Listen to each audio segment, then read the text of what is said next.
John and Shannon, thank you. I'd like to welcome in Catherine Hammond with the Hammond Law Group. We're going to be talking to Catherine throughout the year in 2019 about caregiver, being a caregiver, and we're calling this Caregivers Corner. Welcome to KRDO. Thank you. Well, what is a caregiver?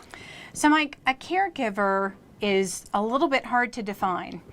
And I think the best way to show people is to tell you the story of last year when I went to visit my friend Jane, my old college friend, who had moved to another state to help take care of her sister and her nieces because her sister was having a series of mini strokes.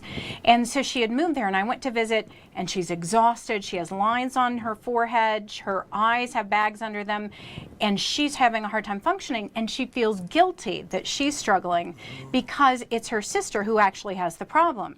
And it wasn't until we went out to dinner and I was sharing with her about some resources I had created for caregivers with dementia that she said, "Oh my gosh, I am a caregiver." And it completely changed everything.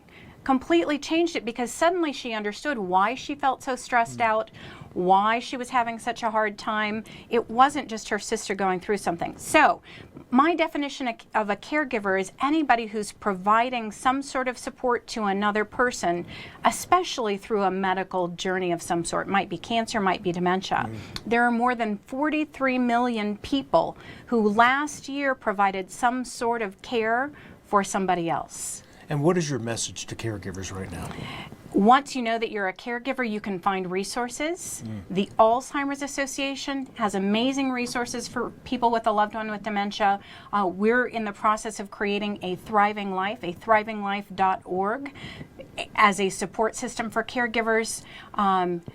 It's important to take care of yourself, and knowing that you are a caregiver is the first step.